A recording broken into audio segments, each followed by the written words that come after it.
this year, next year. I think for general, just kind of things to consider as we're talking. Let's put our mic on mute if you're not the person kind of communicating. That way we can eliminate any background noise.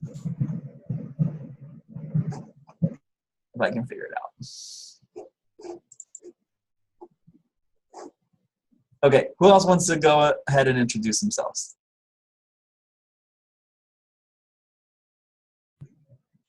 I'll go. I'm Joanne Benica, and I work at the University of Southern Maine in Portland.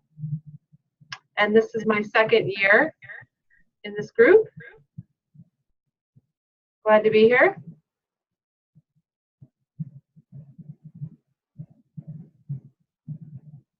Hi, Joanne.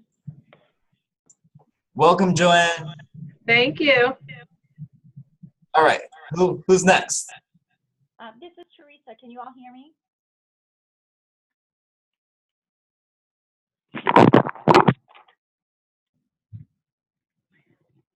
This is Teresa. Can you hear me?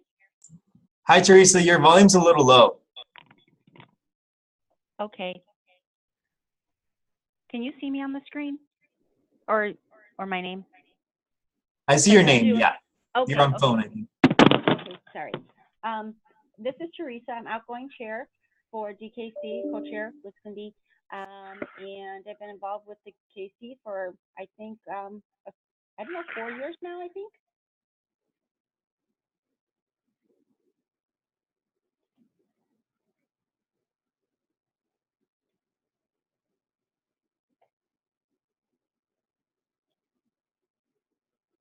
Hey everybody, this is Gaines, but I'm their NASPA staff liaison. We're happy to help with whatever I can.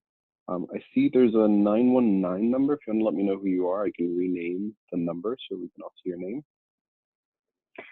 Hi all, this is Dr. Anna Patton, she, her, hers, Region 3 rep.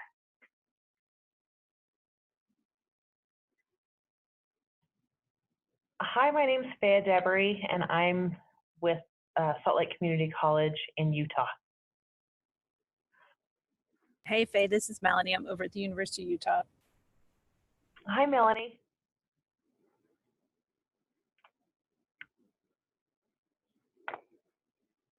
And Melanie, you're our rep 6, right? Or 4?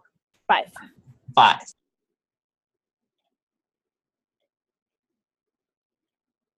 All right, well, welcome all to our first kind of kickoff meeting. So for this meeting, I think that there's a couple things that we want to discuss. I do want to start off with some really pleasant news, and that is that our award submissions were approved. So that's good, right? Yay. So we submitted 2 awards to be considered for the Awards and Selections Committee with the NASPA Board of Directors, and the awards were Disability Advocate of the Year and Universally Designed for Access Disability Inclusive Program of the Year. So we will be able to create an elections process for that, and recognize some of our important work that's happening throughout NASPA.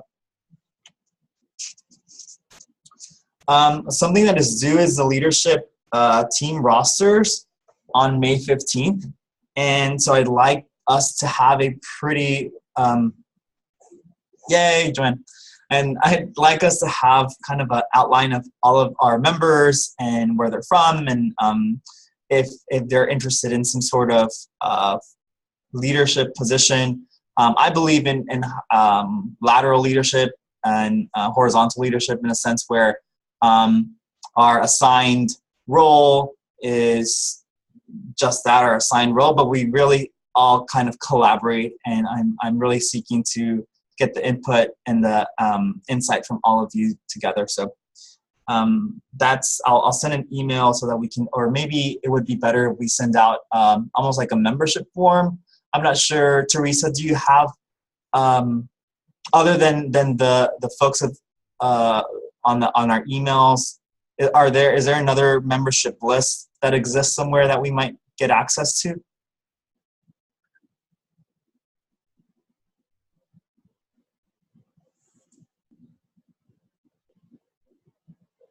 Teresa, you hear me? Are you there? Teresa might be muted. You're muted, Teresa.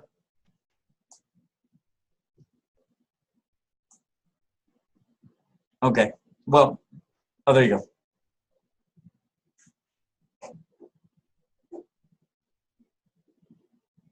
Nope. So Teresa, I don't know if you heard my last question, but I was wondering if there was a list of all of the members, DKC members somewhere that exists, or do you think that we should send out, perhaps create like a membership form? Danny, I know that we have the folks that's kind of sign up through our volunteer central portal, but we don't get to see who they are, right? Well, we probably get a list of folks, but not their email contact, right? Yes, correct. So you do get to see who they are, institutions. We can pull a report. The communication that goes out to them goes through our email tool.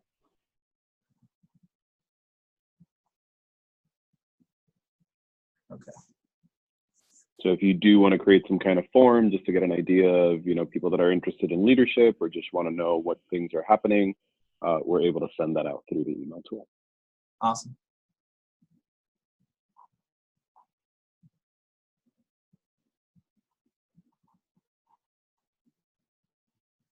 All right.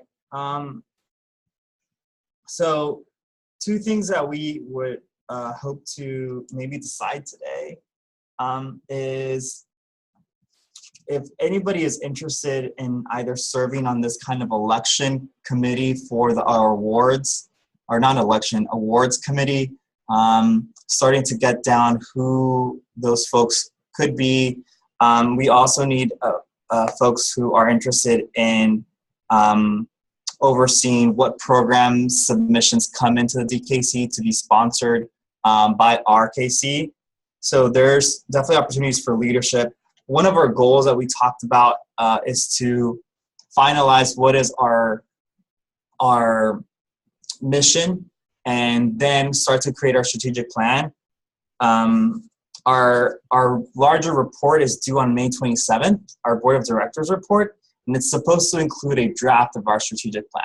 So I would say that that's probably one of our top priorities, is to start working on that. What would folks say is the most conducive way to facilitating dialogues surrounding strategic planning? Because I know, we have typically about an hour here. What would work best for folks? How would people want to be involved in that creation of our strategic plan? And also, Teresa, I don't know that we have one that exists prior, right? I think that would be a good starting point too, but I don't think that there's one that exists. And welcome to whoever joined us. Feel free to introduce yourself if you're on the call.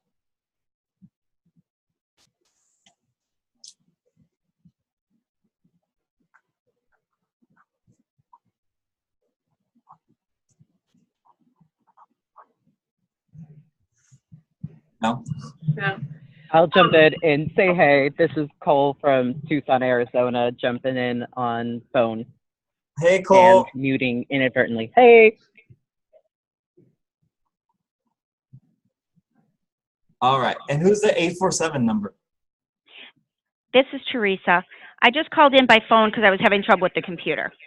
So I know you asked me a question, but I answered and you couldn't hear me back. So sorry about that. No, perfect. Could you share your response with us? Because we didn't hear you. Oh, sure. So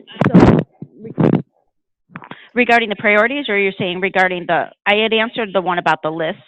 Is that the one? Then you asked me another question, but I couldn't hear it. Yeah, so I think we got Danny helped us with the list question, but is there another kind of membership list that exists somewhere? And then the other question was, is there a strategic plan or maybe goals or outlines that exist somewhere that you might have insight to? Oh, okay. Yeah, I think Danny did answer what the same that I would have answered about the list. We just have had this particular leadership team and now the people that we met at the last one that are on the email. So that's everything I have, other than the 500 plus participants in general. That we, like you said, we have their names, or we can get their names, but not their emails directly. And then as far as the strategic plan, we had started talking about it last year, but we haven't developed anything. And to my understanding, there's going to be some type of template given by NASPA to do that.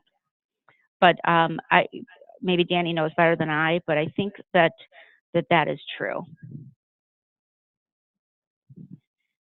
That's correct. Yeah, I know Stephanie King and her team are working on that, so that should be forthcoming. Okay.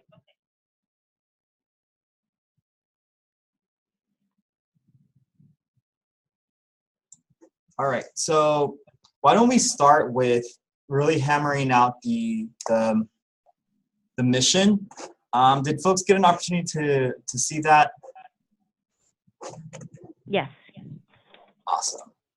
I will read it just in case we didn't get a chance to.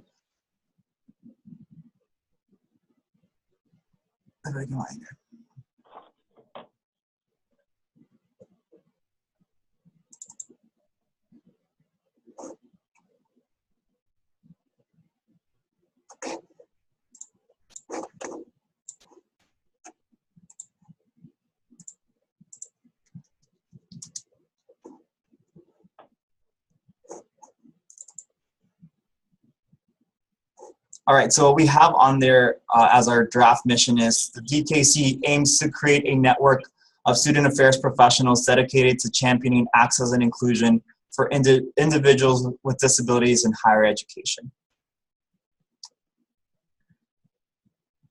How does that sound for folks?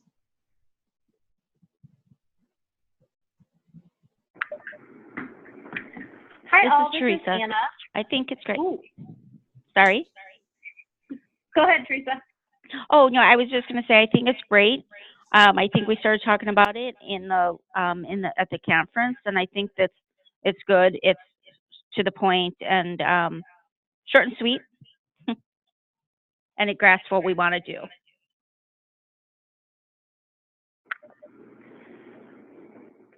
Hey, all. Again, this is Anna. My only thought or question, I wasn't at NASPA National, so not sure about sort of contextualizing conversations about how we arrived to this wording. My only question is it worth adding in something specifically, network of student affairs professionals across all functional areas, so that we're understanding that championing access is not just the work of DRO DSOs, it's really incumbent upon all professionals to be involved in this work? Yeah, thank you, Anna. I think that's good insight. So how we came about it, Teresa's right. We did talk about the draft and the mission a few different times, I think starting back in November. And so the original mission that's currently still on the website kind of was the groundwork, but we also took a stab at creating a draft and adding a lot of components that were just too lengthy.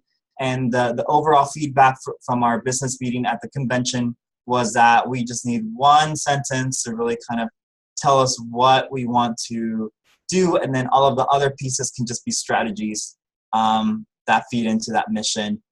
I am in agreement in terms of that the call to champion access and inclusion is for all functional areas, and so to me that is embedded within that network of student affairs professionals, but maybe it's not explicit enough. So I'd be open to hearing what other folks think if we should make it more explicit.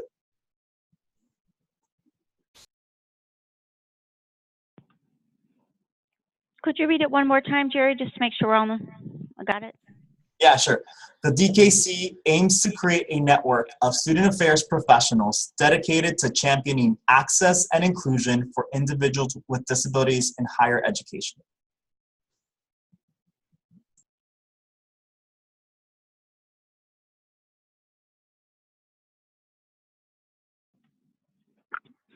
This is Teresa again. I think it's clear, and we could just do right before in higher education, you could just even say the phrase throughout functional areas, like it was just suggested by Anna. And I think then it's still succinct, and we can still build our goals and objectives under that. But it's inclusive, just, and like you said, very intentional, very clear that it's for all functional areas, and it's not just disability services doing diverse ability work. And for me, that suggestion comes from when I applied to be the DKC rep. Even though I have scholarship experience and passion and lived experience around disabilities, I didn't even know if I was, like, quote, air quotes, allowed to fill that role because I don't work in DRO or DSO specifically. So I would wonder how many other people may have that feeling to say, oh, I don't have that area of expertise, like that's not my wheelhouse, versus if we explicitly name being able to drop some of those maybe internalized or projected barriers. I think that's solid. Yeah, I definitely want folks who are not just disability services providers to be part of this, and if that helps to clarify a little bit, then I'm for it.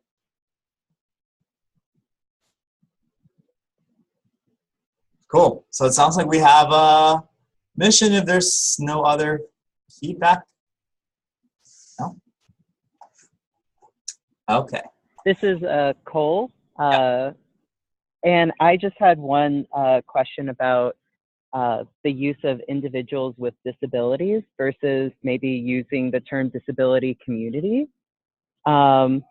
Just because so much of this advocacy work is to help people go beyond the individual, and thinking of that larger scale sort of change that's necessary to generate sustainable access. I was there at NASPA, but I don't remember us talking about that specifically. Was there any previous DKC conversation that led to individuals with disabilities being the focus? No, I think that's. Can I? Oh, I'm sorry. No, you go. I was just going to say, well, I'm not sure how to say this exactly, but it kind of reads, and maybe I'm struggling with the word champion. It sounds like we are not in our mission statement, and I'm just going to say it and then we can talk about it, but it kind of sounds like we're not actually including people with disabilities. Like, we are talking about people, like, advocating for people with disabilities, and I wonder if we removed the word champion and we just talk about that we're dedicated to access and inclusion versus this idea of us helping people with disabilities. Does that make sense? I love that idea. I love that wording too. Second from Anna. Yeah, I like and that. Cole likes that too. Go back, Cole. Sorry, go ahead. I was just adding my voice to the chorus of yes, let's address champions. And to Cole's comment right there, there's lots of pushback about the way the phrase individuals with disabilities sanitizes disability visibility. So I think being able to preface or primary or highlight disability community may also speak to some of that pushback or current that's happening in the larger dialogue in scholarship and in writing. Yep, I'm with you. I think that you're right on. So I'm okay with that change. So it's a little awkward right now as it reads, but let me read it. Yeah. So the disability knowledge community aims to create a network of student affairs professionals dedicated to access and inclusion for disability communities throughout functional areas in higher education. So can we remove maybe the last part or no?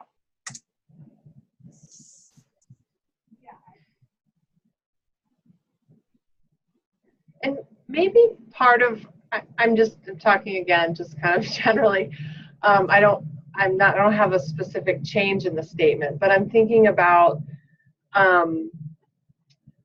we're aiming to create a network of student affairs professionals, right?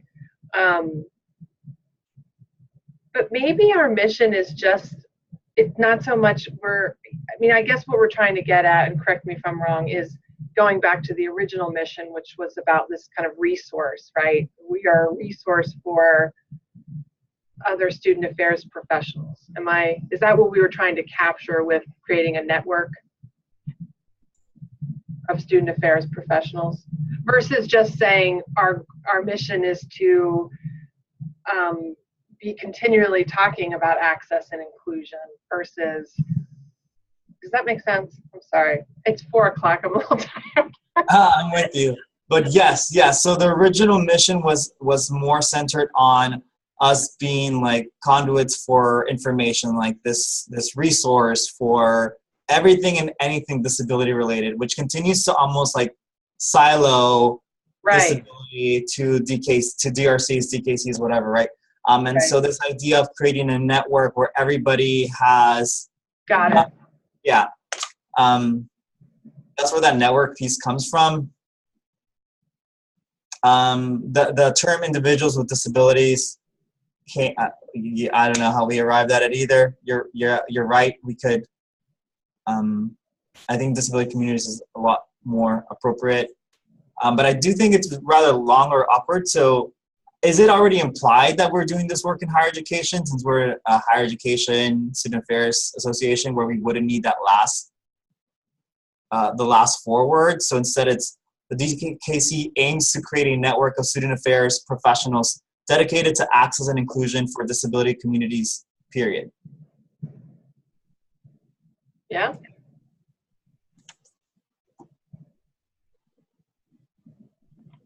Yes. Sounds good to me too. Okay, yay. So I'm putting it in the text box. And so what, should we vote on it? Or it sounds like everybody's voted and we sound like we are okay to move forward. Yay, I'm happy because this is a long time coming, right? We've been talking about this for a few different months. So thank you all for your patience. Okay. So this board of directors report is coming up soon, and it's okay because it really prompts us to get us going on our strategic planning.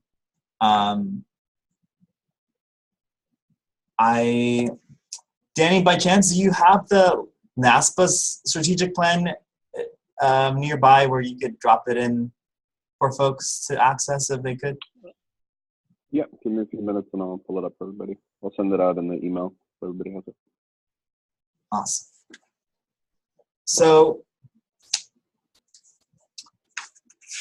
since ideally what I would like I propose that we would do is to almost like create this survey of feedback and needs that we could send out to our 500 constituents that choose the DKC as one of their sources of information, to ask about what are the things that they're looking for from our community specifically.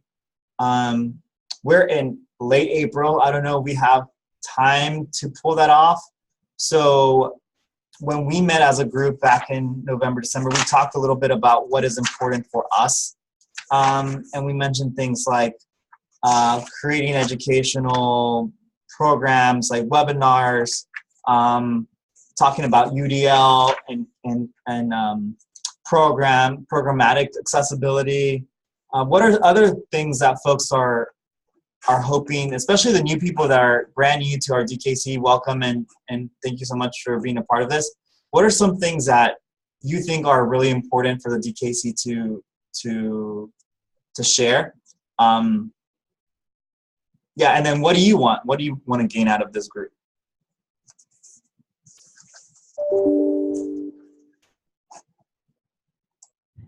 This is Cole, and I'm not sure if this technically would I guess, be lumped into programmatic accessibility. But I think there's a really strong ability for these knowledge communities to also discuss NASPA's accessibility as a whole, and especially when it comes to the way that Access is built into national or regional conferences, and having that opportunity for pushing NASPA into being more proactive in the way that they're designing even the schedules around these experiences.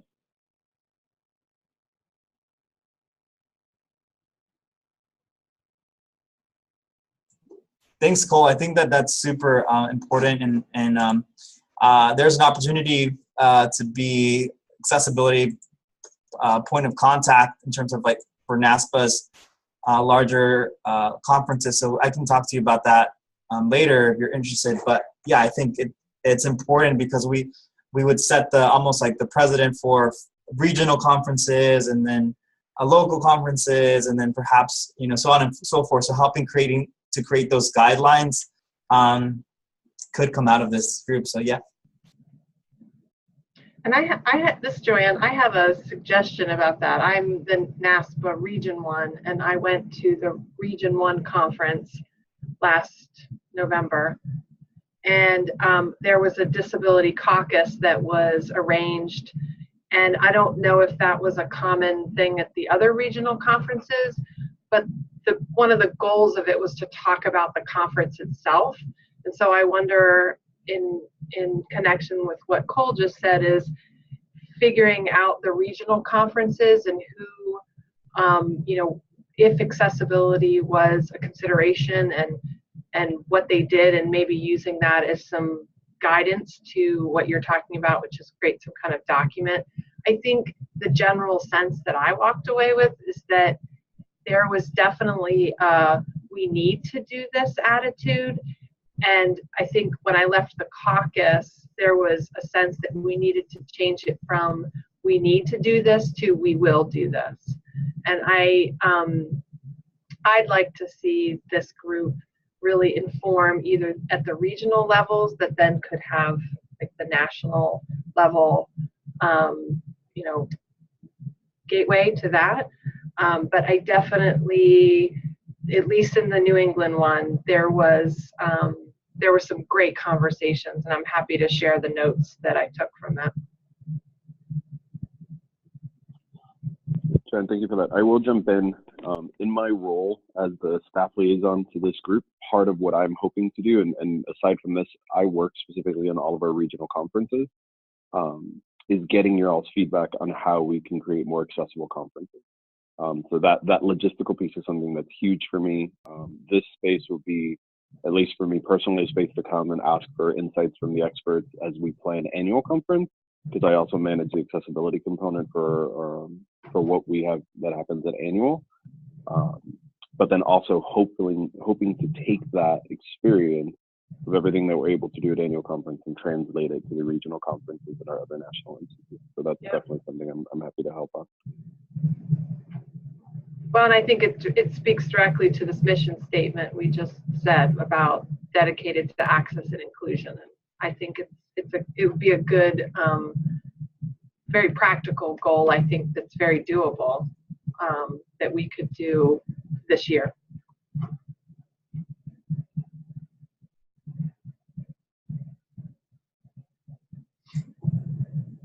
Awesome. Thank you. What are other things that folks are willing to get out of this group? I think that might give us insight as to what other goals can we start to think about and frame. So what is important to you specifically from this DKC? I know in terms of what I struggle with at my institution is being the hub for everything disability, right? So then I'm pulled all over campus and academic affairs and just all over campus. And so what I would like is some more training for our functional areas to know how to support access and inclusion and think about disability justice when talking about diversity and social justice. So I that's what I would like to see from my perspective. But yeah, what are other folks thinking? I think that fusing what you just said, Jerry, with the caucusing idea, I mean, I think that there is a really wide possibility of the DKC just consistently having like disability caucuses, but disability identity caucuses, as well as like anti-ableism caucuses, so that way you have that multi-leveled experience, so that we can have allies to the disability community, or folks from within the disability community, folks who identify as disabled, facilitating the anti-ableism group, but especially creating that space for the disability communities when we get together to meet and talk and sometimes vent, but maybe even organize and discuss things that need to be changed as well.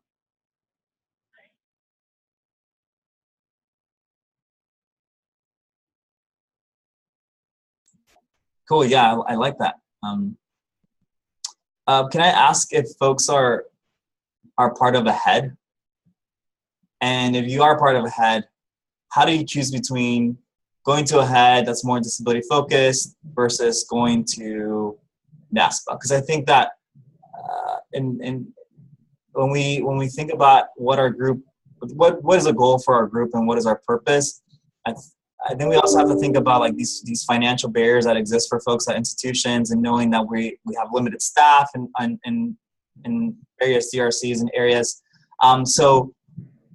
How do we communicate really great information that we are learning from AHEAD and from disability studies, the JPED journal, to our friends in NASPA? Or is that something we care about?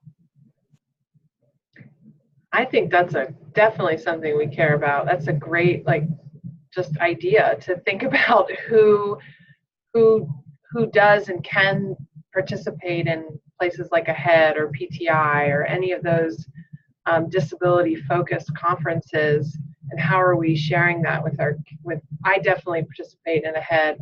I went last year and I hope to go this year. I don't know how to do that though, but I think it's a great idea.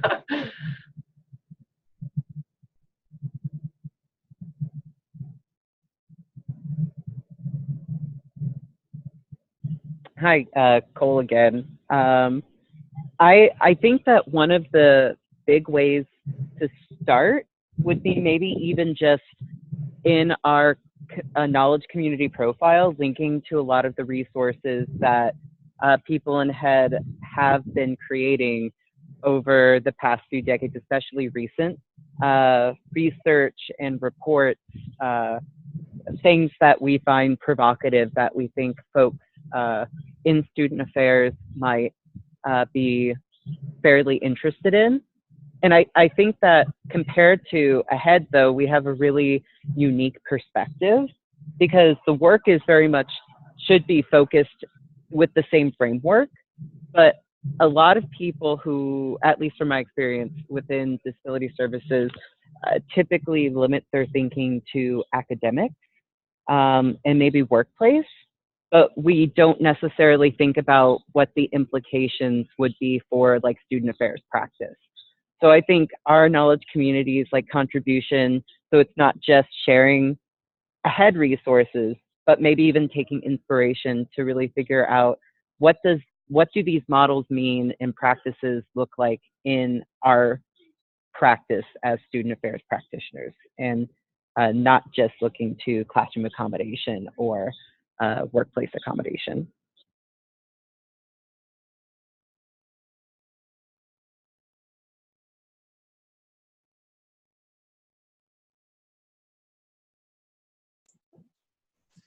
Yeah, thank you, Cole. Definitely in agreement. I think that we get too heady, right? And live in the ethos a lot in terms of like disability studies and academic ableism and talking to faculty. And sometimes in some spaces we isolate ourselves from like the student involvement side of the the discipline or even like fraternity life and all that like diversity work that exists outside of what we do. So yeah, thanks for sharing that.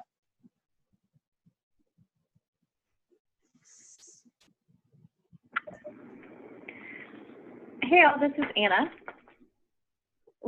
One of the things that I personally would like to do more of in my role as a regional rep is doing more regional content, particularly coordinating with and collaborating with the other DKCs in the area. But I think how that applies to our larger goals are also like what coalition building are we doing across DKCs? What parallel conversations may be taking place, and how are we maybe just creating space and platforms for intersectional dialogues between different identity KCs? So specifically wanting to work on it on like a regional KC, region 3 level, but then, you know, how does that then extrapolate out on the national KC level?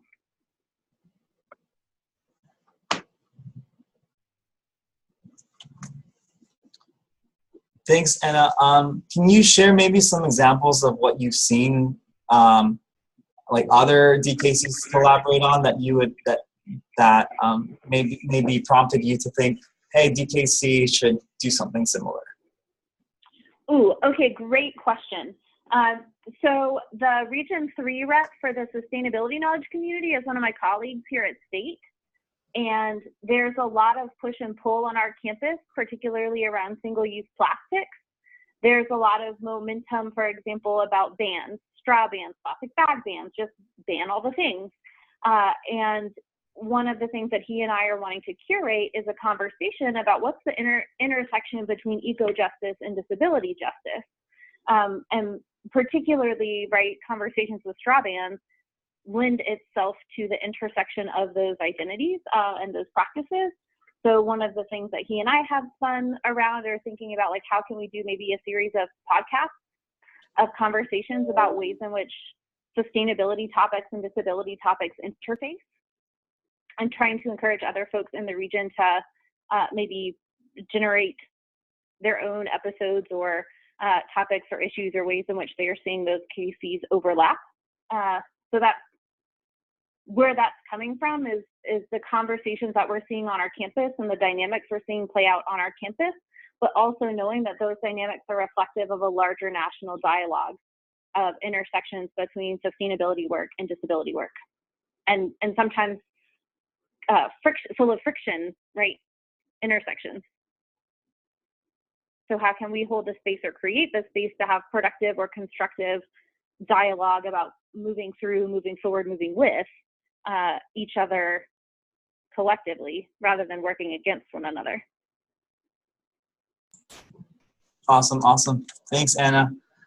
Sorry, I didn't realize that we have some more contributions in the chat, so I'm going to read those. So Melanie said, I think for me, and to add to the accessibility of experience that Cole mentioned, I would love to find ways to partner with other KCs so that more SA pros are thinking about disability as diversity, and to think about the fact that our programs and experiences are accessible and more equitable. It's possible we are incorporating disability as a diverse aspect of identity and how the world is experienced. Awesome. And Faye said, I'm very new to the KC. Welcome, Faye, and hope to develop my network and also the ability to gain more training and resources. And Melanie agreed with Cole. I think we have the opportunity to grow as a field and thinking about experience and application of content. Awesome.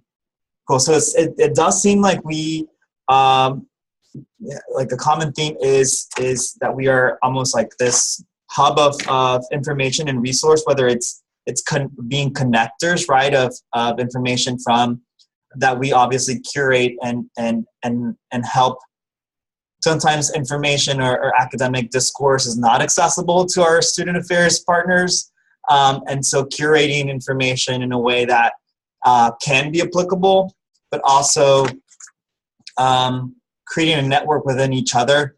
I know there's often times where there are some really challenging questions related to access and how we make folks care about access across our functional areas in our campuses, and maybe folks have insight as to how it worked on your campus. And so, yeah, cool.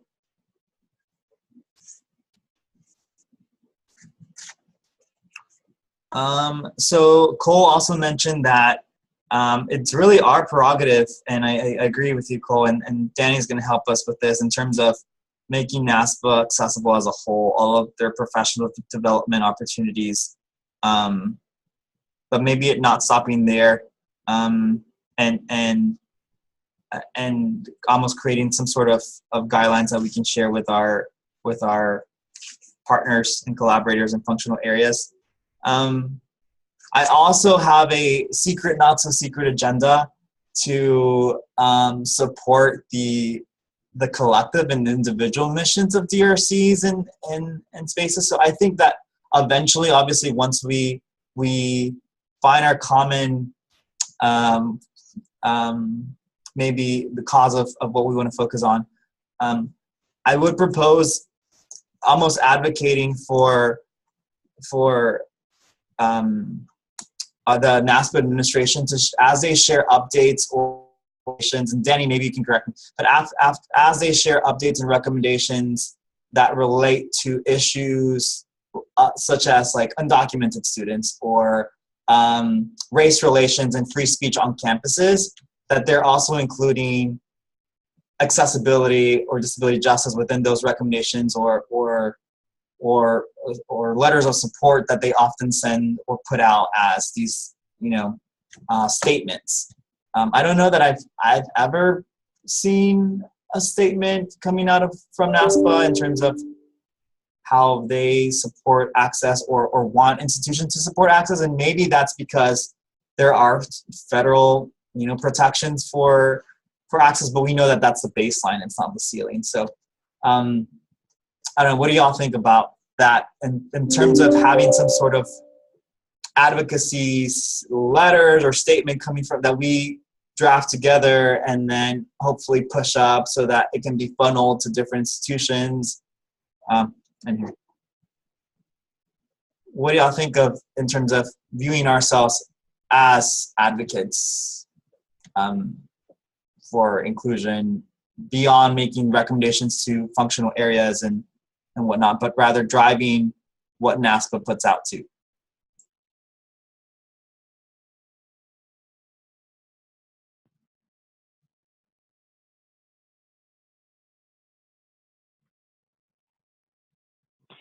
Hi, this is Teresa. Yes, I think that moving in that direction is it's a large goal, but I think that it's worth time and attention. What its final outcome is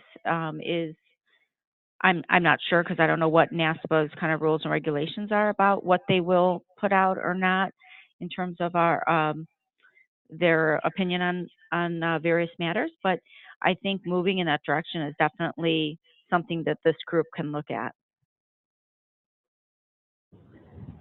It's also, I think, a really interesting solution to a problem that many people who want to do more pointed campus advocacy find themselves in, which is the issue of, we're still attached to our institutions and we can actively see institutions doing harm. And what happens when there needs to be some pushback on the way that institutions of higher education are reacting to situations? So I guess for a more pointed example, I don't know if you all have been following the University of Arizona, my institution, in the news, but recently we had 3 students who were arrested and charged for quote unquote disrupting a presentation by Border Patrol on our campus. They were doing it in solidarity with undocumented students on campus, but also just general violence that occurs within communities of color in our community at the hands of ICE and Border Patrol and police. And there are all of these demonstrations from students, grad students, some staff, faculty about it.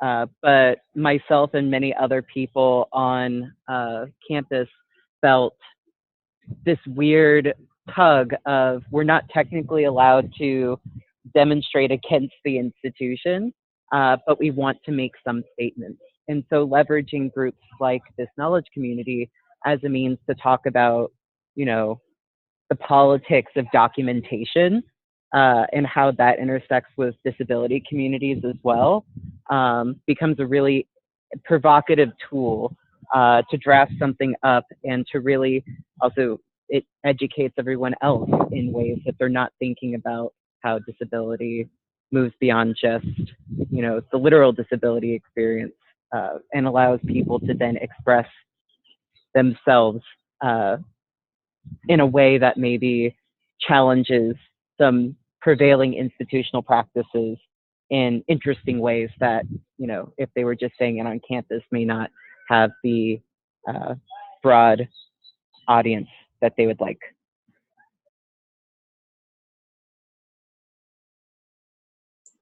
Awesome. Thanks, Cole. Yeah, I agree with you. I want to definitely help us create this coalition so that we leverage these larger groups. So, you know, power in numbers, and it's not just me going myself out on the line, but it's really, oh, these are the recommendations for the national DKC. They're saying that, which is really like baseline, but every video should be captioned. Every video should be captioned, right? But if the recommendation is coming from like a larger, you know, source or an organization, then it's not Jerry the individual saying it should be, we should universally adopt this practice, but it's coming from our group. One thing that I found powerful is that the directors of the counseling and wellness centers in the state of Florida got together to write a letter to the Board of Governors on increasing the number of counselors in their respective institutions, right? And so I'm just kind of thinking of how can we also create this network where we are leveraging each other and saying, oh, well, you know, Melanie's group at their institution has this particular program, or Cole brought, you know, academic disability scholar Jay Dolage to their campus. So how and learning from that, leveraging that point. So cool. And then Faye said, yes, in support of what you're saying, I would like to see disability added to diversity spectrum. Good. All right, so next steps would be, I'm gonna type up these notes and I'll try to format or thematize into some sort of at least a few different goals, but please, that document, whatever draft I send, is not static. It's a living, breathing document that we can work on, all of us collectively and together, so that we can arrive at some sort of draft strategic plan that we can submit with the Board of Directors report. There are 2 regional rep positions that are open that I don't know if we have any folks in those reps or regions that would be interested in assuming those positions. You know, let me tell you what they are. So Region 2 and Region 4 East. Is anybody in Region 2 or Region 4 East that would like to officially be the rep? Nope. Okay, no worries. Cool. Alrighty. Does anybody have any other final thoughts or anything to close out with? Just thank you. Awesome, thank you. And thanks, Danny. This is our first Zoom, I think. So appreciate you getting it together for us. Happy to help. And I recorded the call, so I'll send you the recording so you can get that out to everybody afterwards. Oh, cool. Glad I wasn't like picking my nose or anything. I'm just kidding. Alrighty. Well, I appreciate you all and hope that everybody has a good rest of the week. And I look forward to building community with you all. And take care. Thanks. Bye. Thank you. Thanks.